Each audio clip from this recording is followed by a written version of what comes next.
Assalamualaikum warahmatullahi wabarakatuh. Yang terhormat dosen dan guru penguji UKIN LPTK Universitas Islam Negeri Kiai Haji Ahmad Siddiq Jember. Perkenalkan, nama saya Suhartono. Nomor peserta PPG 351250000732. NIM PPG 245401110531. Saya guru pendidikan agama Islam di SMPN 4 Arjasa 1 Atap, sekaligus mahasiswa PPG dalam jabatan batch 2 tahun 2024 di LPTK Universitas Islam Negeri Kiai Haji Ahmad Siddiq Jember.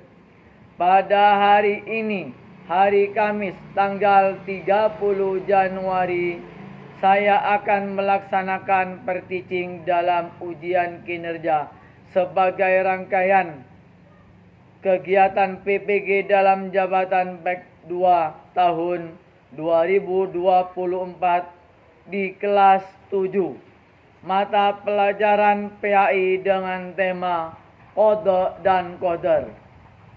Sampai di sini saya akhiri. Assalamualaikum warahmatullahi wabarakatuh. Assalamualaikum warahmatullahi wabarakatuh. Waalaikumsalam warahmatullahi wabarakatuh. Selamat pagi anak-anak. Hari ini kita akan melanjutkan pelajaran yang kemarin, yaitu tentang apa? Qada dan Qadar, termasuk rukun iman yang iman yang ke-1 adalah iman kepada Allah. Yang kedua, yang ketiga, yang keempat, yang kelima, dari itu sebelum melanjutkan pelajaran pembahasan materi yang selanjutnya, yaitu saya minta kepada ketua kelas supaya memimpin berdoa dulu, supaya ketua kelas supaya ke depan.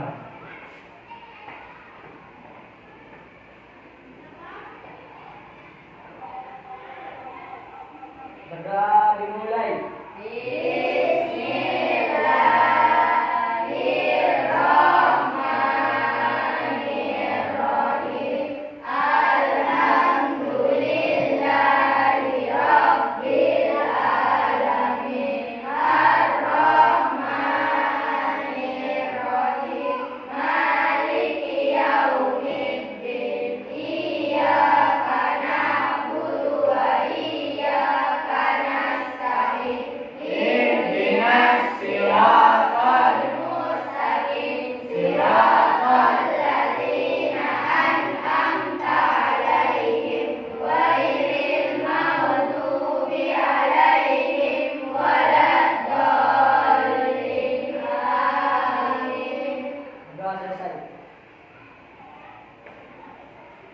Oke, saya lanjutkan. Saya absen dulu.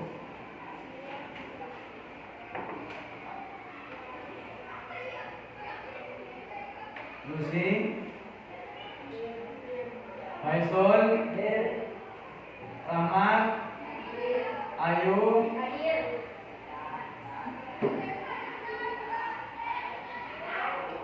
Aisyah, Iva. Oke, ini sudah selesai ya, masuk semua absennya. Saya lanjutkan untuk materi selanjutnya, yaitu tentang apa? Iman kepada Qada dan Qadar. Yang pertama adalah tentang tujuan pembelajaran hari ini, yaitu ada apa? Peserta didik diarahkan untuk mampu menjelaskan makna iman kepada Qada dan Qadar. Yang kedua, peserta didik menjelaskan hubungan antara Qada dan Qadar dengan ikhtiar dan doa.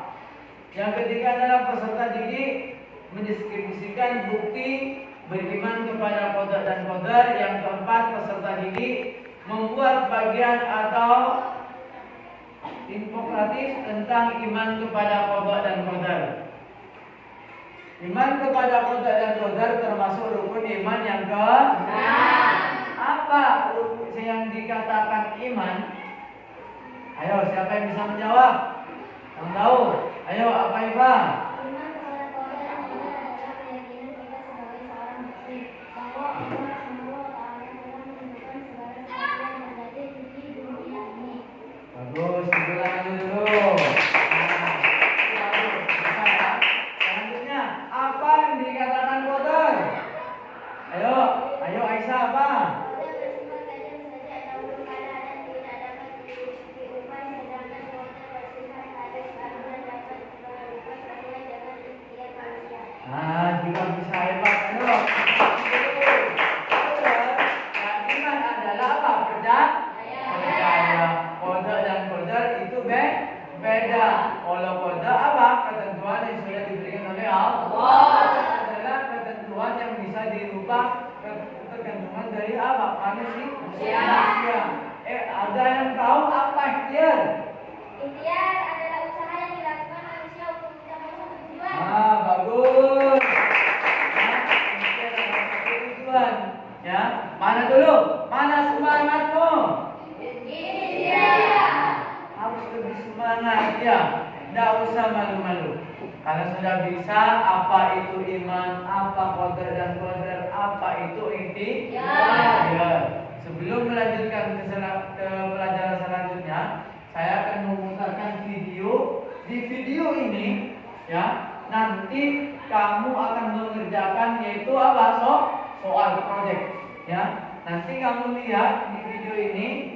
Kamu bisa saya berikan soalnya bisa ngambil di sini. Soal itu akan mengambil di video. Nanti makanya perhatikan tentang di video ini. Kamu lihat, nanti saya bilang soalnya seperti ini. Kamu lihat dulu video ini seksama dan diperhatikan dengan fokus. Saya putar yaitu tentang iman kepada qada dan qadar. Oke. Wajib tidak qadar atau takdir bukan bahasa berarti dekat makhluk atau alam semesta. Adapun qadar atau takdir secara bahasa berarti dekat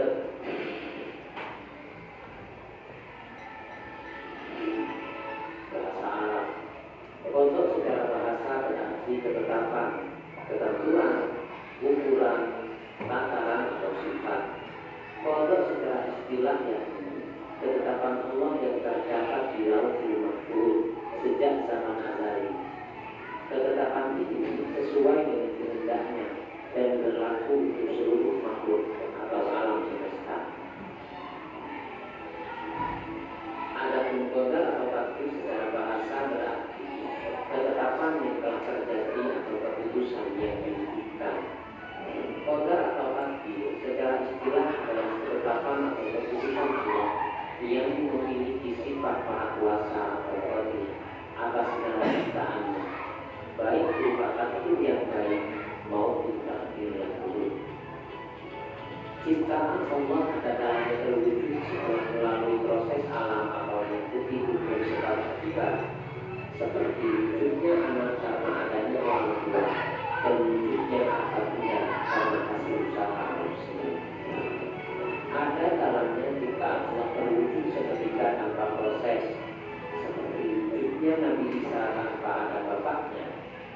Wujud mukjizat Nabi Isa menghidupkan orang yang telah meninggal dunia karena sudah menjadi perintah Allah. Hal ini bisa kita simak dalam Quran Surat Al-A'raf ayat 54.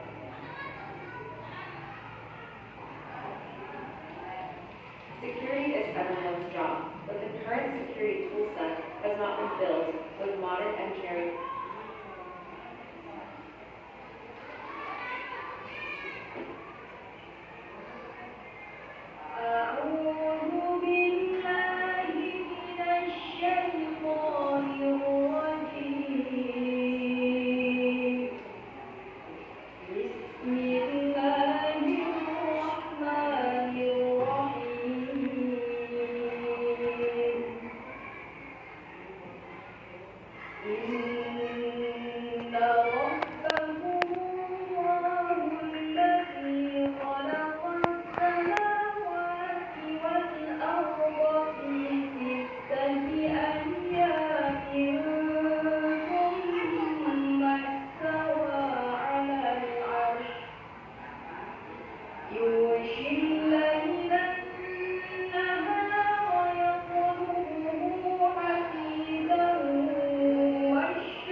Jadi soalnya jawaban Kota sangat ini tidak dapat dipisahkan.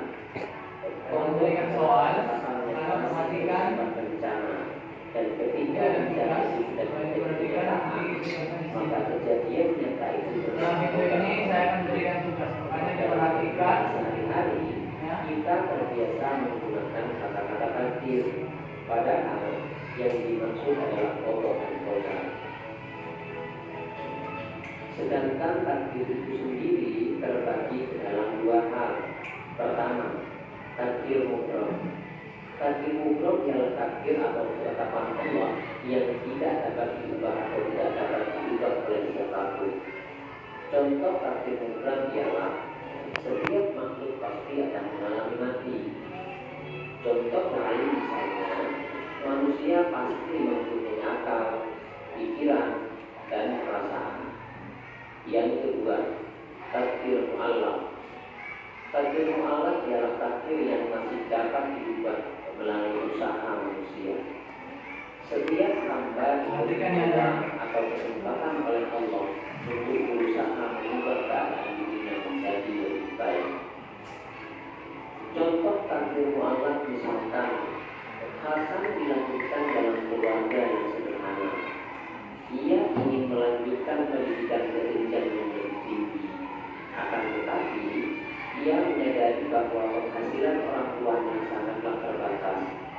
Sehingga, ia mencari cara agar cita-citanya dapat tercapai. Ia belajar dengan tekun sehingga meraih prestasi tinggi dan mendapatkan beasiswa untuk melanjutkan ke perguruan tinggi. Di tempatnya ia kuliah, ia masih tetap rajin belajar sehingga ia kembali mendapatkan beasiswa. Bahkan ia mendapatkan tawaran pekerjaan dan posisi yang cukup tinggi. Saat ini ia dapat hidup lebih layak daripada orang tuanya karena ia mau mengadakan perubahan baik untuk dirinya sendiri maupun bagi keluarganya. Dua hal lain yang berkaitan dengan takdir yaitu ikhtiar dan tawakal. Takdir, ikhtiar, dan tawakal adalah tiga hal yang sulit untuk dipisahkan. Dengan kemahakuasaannya, Allah menciptakan undang-undang, peraturan, dan hukum yang tidak dapat diubah oleh siapapun. Sementara itu, manusia diberi kebebasan untuk memilih dan diberi hak untuk bekerja dan berusaha demi mewujudkan pilihannya. Akan tetapi, setiap manusia tidak dapat dan tidak dibenarkan memaksakan kehendak kepada Allah untuk mewujudkan keinginannya. Bertawakal bukan berarti bahwa seseorang hanya diam dan bertopang baju tanpa bekerja. Orang yang sudah menentukan pilihan dan cita-citanya tanpa bekerja hanya akan menjadi lambat atau sayang maka akan maju tidak akan pernah terlaksana. Oleh karena itu, sebagai penghayatan terhadap keyakinan akan takdir, ikhtiar, dan tawakal, maka kewajiban kita memilih segala hal yang baik. Adapun ukuran mengenai baik dan buruknya adalah norma yang tergantung pada Al-Quran dan Hadis. Senantiasa betul, bersungguh-sungguh dalam bekerja sesuai dengan kemampuan, bertawakal, berdoa, tidak sombong atau tidak lupa diri, dan bersyukur apabila berhasil, serta tidak berputus asa apabila gagal atau belum berhasil. Adapun fungsi beriman terhadap kodok dan kodar dalam kehidupan sehari-hari adalah sebagai berikut.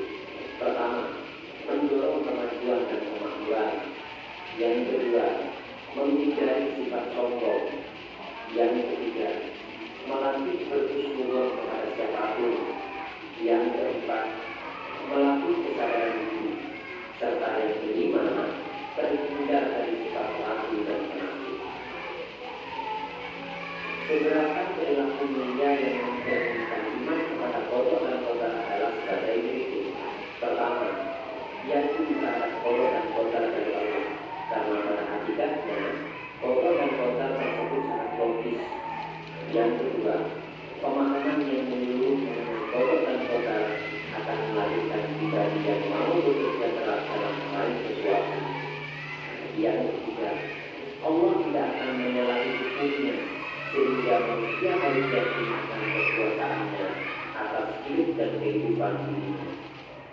Yang keempat, kita tidak boleh sombong apabila kita berhasil meraih sesuatu, karena semua itu tidak semata-mata atas usaha kita sendiri. Yang kelima, tidak boleh putus asa karena senantiasa bersyukur kepada keadilan Allah.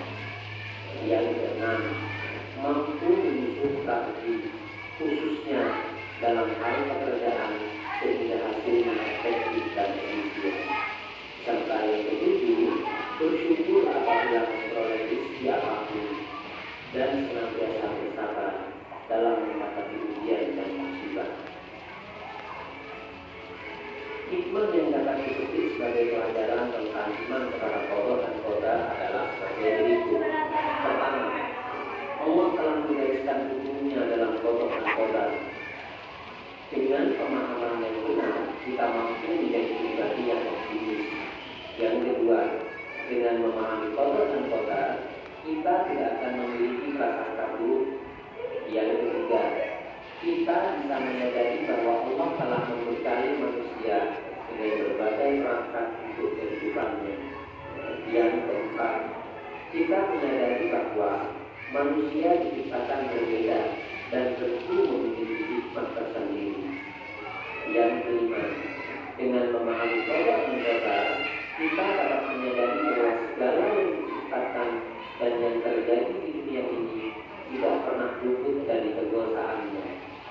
Yang keenam, manusia berhak memilih untuk melakukan sesuatu. Yang ketujuh, keberhasilan atau kesuksesan bukan sebuah khayalan, karena jika kita mau berusaha, Allah pasti akan membuka jalannya. Yang kedelapan, mampu membedakan antara jalan yang baik dan jalan yang buruk. Yang kesembilan, menjadi pribadi yang tidak pernah berputus asa atau berhenti.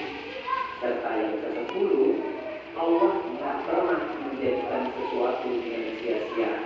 Oleh karena itu, manusia tinggal mempergunakan karunia tersebut dengan maksimal dan sebaik-baiknya. Nah, sudah. Jadi tugasnya adalah apa? Kalau tidak ada iman, dan qadar, dan juga apa? Ikhtiar. Nah, buat kelompok ya. Buat kelompok berhadapan-hadapan. Ayo, buat kelompok berhadapan-hadapan. Berhadapan-hadapan buat kelompok. Ayo, belum pindah. Kamu pindah masuk sini. Kamu masuk sini. Kumpul di sini. Kalau banyak.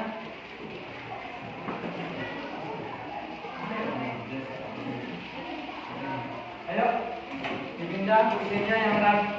Dipindah. Ayo. Tugasnya adalah di sini kamu apa? Tentang iman. Ya, kamu cari namanya iman kepada qadar dan qadar. Di sini menerapkan apa? Qadar dan qadar itu apa? Ya, kasih penjelasannya di buku berempat. Untuk kelompoknya di sini ikhtiar, ya, supaya di rembuk tulis nanti hasilnya bagaimana nanti segera dipersatikan. Ya, sudah dikerjakan. Ayo dikerjakan. Saya kasih waktu kamu 10 menit supaya selesai.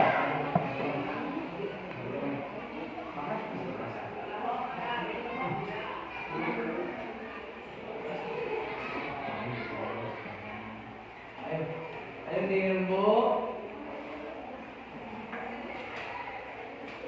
Yang sudah dipahami, sudah dilihat tadi videonya, itu tentang qadar dan qadar dan ayatnya. Silakan dirembuk satu kelompoknya, ditulis.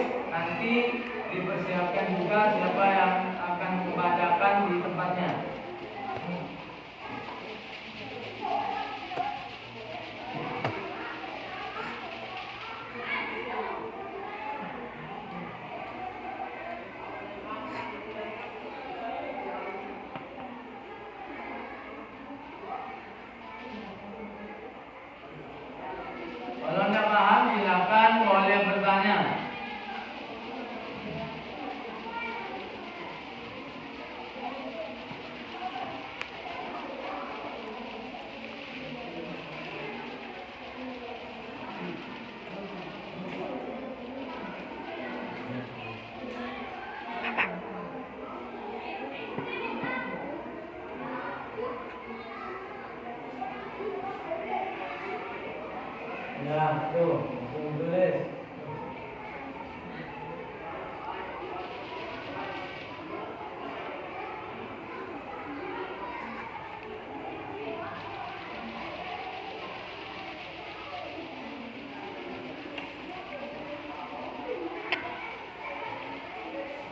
Paham ya? Ya, bisa ditulis dulu.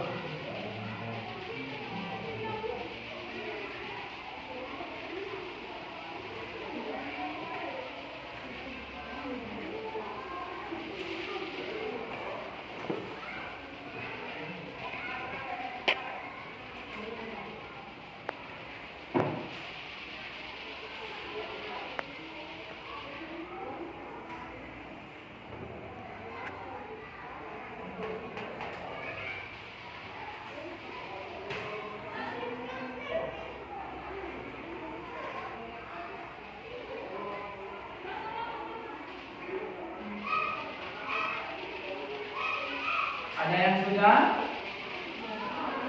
Ada yang sudah? Kelompoknya kelompok 1 sudah? Kelompok 2 sudah? Kelompok 3? Sudah? Oke, kalau sudah, coba kelompok 3. Apa yang dia katakan dia? Coba apa hasilnya, diskusinya kelompoknya supaya satu orang supaya membacakan hasilnya supaya membacakan di depan. Sini. Ayo maju ke depan. Baca yang nyaring hasil diskusinya satu kelompoknya. Silakan untuk kelompok 3 supaya ke depan sini. Baca di sini. Menghadap ke temannya. Yang nyaring dibaca.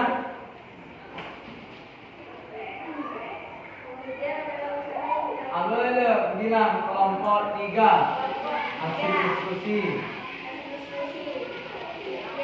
Dia adalah usaha yang dilakukan manusia untuk mencapai suatu tujuan dalam Islam. Dia sangat bermanfaat namun harus disertai dengan hal-hal atau istilah dari Rasulullah. Sudah, silakan duduk. Kelompok 2. Ayo maju ke depan. Silakan. Ayo, Roy dibaca, dibawa ke depan. Sini. Sini Roy.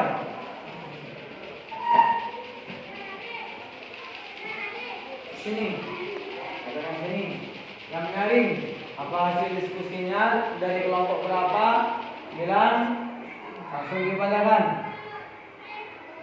Nama kelompoknya. Kelompok 2, hasil diskusi. Sifat kodok bersifat qadim sejak dahulu kala dan tidak dapat diubah. Sedangkan kodok bersifat hadis atau baru dan dapat berubah sesuai dengan ikhtiar manusia.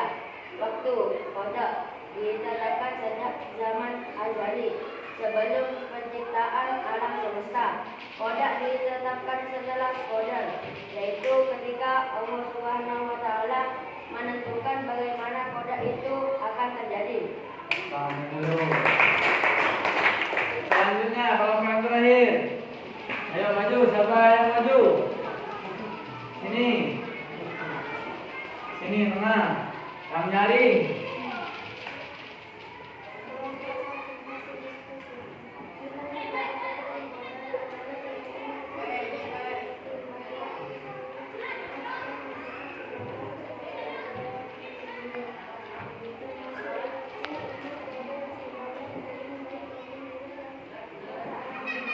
Ya, tangannya dulu.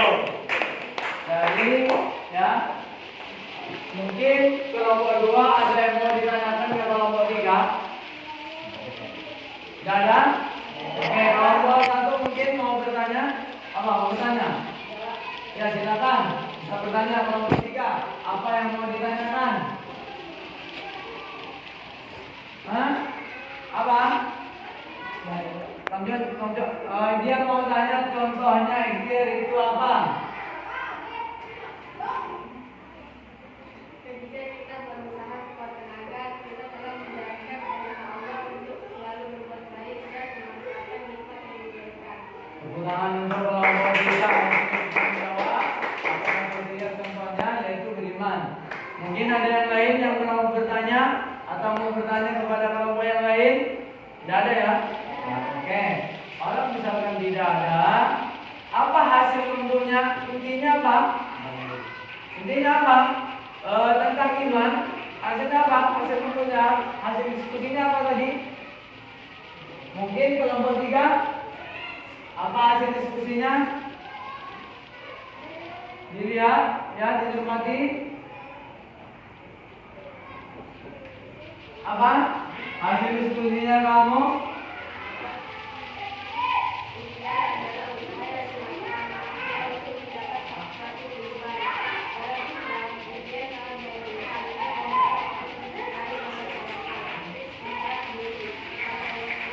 Berserah diri kepada Allah Subhanahu wa taala.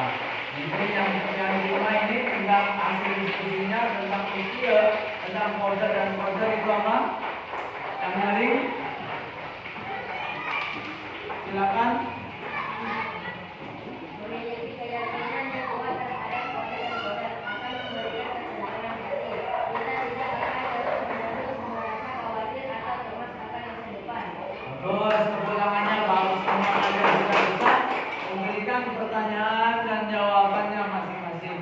Mungkin sampai di sini pelajaran kita pada pagi hari ini ya. Semoga banyak manfaatnya, banyak barokahnya. Semoga menjadi motivasi kita ke depannya bagaimana iman kepada Allah dan qadar. Ya, jadi kalian bisa mengimani dan bisa mengkaji setelah ini. Kalian bisa mempelajari dan menghayati hasil apa pelajaran hari ini. Mungkin sampai di sini ya. Orang berbina mohon maaf. Assalamualaikum warahmatullahi wabarakatuh. Sebelum itu kepada ketua kelas supaya dipimpin berdoa dulu.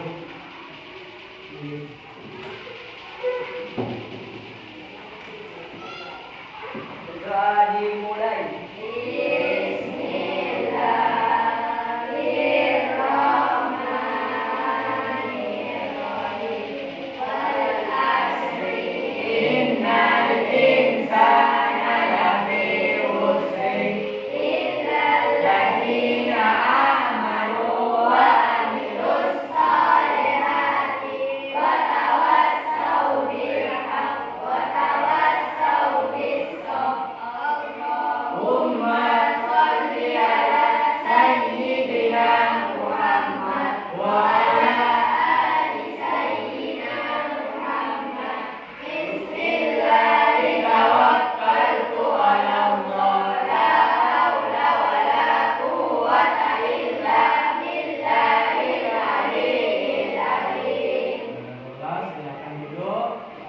Bagaimana pelajaran hari ini? Bahagia enggak? Jadi saya harap kedepannya kita akan bertemu lagi pada pelajarannya, akan bab yang lain. Sekarang terakhir yaitu tentang qadar dan qadar. Minggu depan kita bertemu lagi dengan materi yang berbeda. Saya akhiri sampai di sini. Assalamualaikum warahmatullahi wabarakatuh.